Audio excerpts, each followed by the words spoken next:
बहुत समय पहले की बात है। एक सुंदर हरा भरा गांव था, चंदनपुर।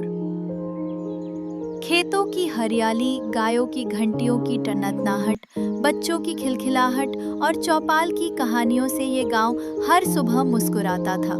उसी गांव में रहते थे दो लड़के, अर्जुन और मनोज।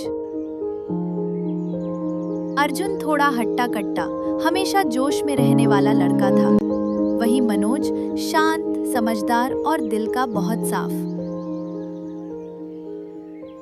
एक दिन अर्जुन गांव के बाहर लगे आमों की चर्चा करते हुए बोला, सुना है जंगल के उस पार वाले खेत में आम पके हैं, चलें क्या तोड़ने?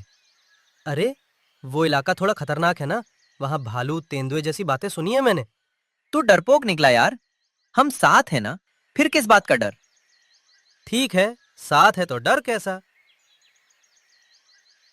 और फिर दोनों एक एक कपड़े की झोली और लाठी लेकर जंगल की ओर चल दिए।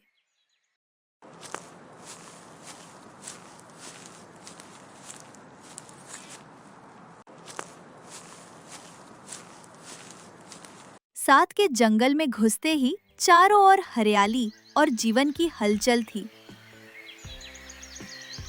पेड़ों पर लटके पके आम, नाचते मोर, झरनों की कल कल और बीच बीच में गिलहरियों की दौड़। आह, कितना सुंदर जंगल है। अब लगता है सही किया यहाँ आकर।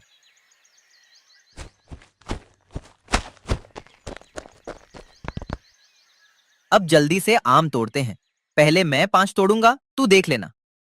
दोनों एक पेड़ के नीचे पहुंचे और लाठियों से आम गिराने लगे।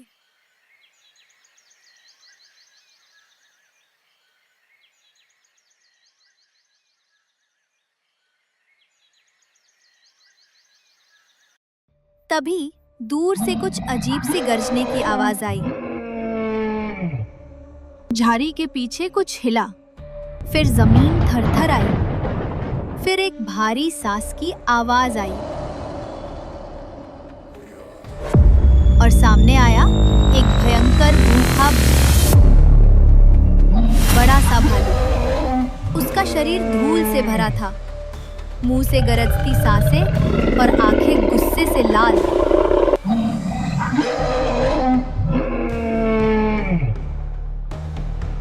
भालू भाग मनोज भाग।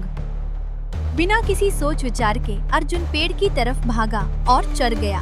वो जल्दी से ऊपर चढ़कर एक मोटी डाल पकड़कर बैठ गया, कांपते हुए। मनोज भाग नहीं पाया। ना वो अर्जुन जितना तेज था, ना पेड़ पर चढ़ना आता था।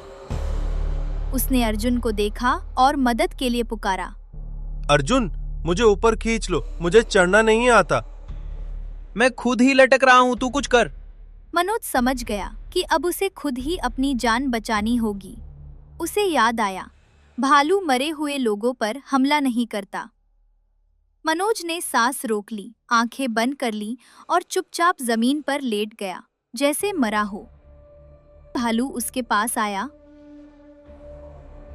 उसकी गर्दन के पास से सूंघा, मुंह के पास से फू फू की आवाज निकाली और फिर उसका कान चाटते हुए जैसे कुछ फुसफुसाया। कुछ देर रुककर भालू पीछे मुड़ा और चला गया। अर्जुन नीचे उतरा और जल्दी से मनोज के पास आया। अरे वाह, तू तो जिंदा है। मुझे क्या लगा मर ही गया था। मनोज चुपचाप उठा। वैसे वो भालू तेरे कान में क्या कह रहा था भाई? उसने आंखों में आंसू छुपाए, फिर सीधे देखा और बोला, उसने कहा, जो मुसीबत में दोस्त का साथ छोड़ दे, उससे बचकर रहना चाहिए। अर्जुन चुप रह गया। उसकी हंसी गायब हो गई। वो जानता था कि उसने डर में आकर अपने सबसे अच्छे दोस्त को अकेला छोड़ दिया। मैं डर गया था, मुझे माफ कर दे भाई।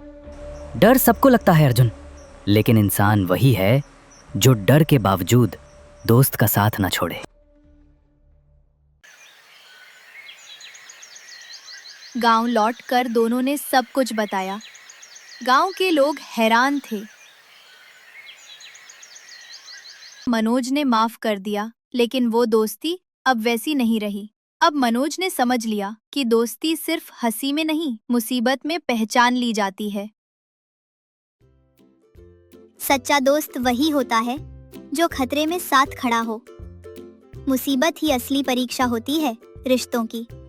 डर से बड़ी चीज है जिम्मेदारी और इंसानियत। समझदारी से काम लेना जान बचा सकता है। गलतियां माफ हो सकती हैं, पर दोस्ती की नींव एक बार हिल जाए तो फिर वैसी नहीं रहती।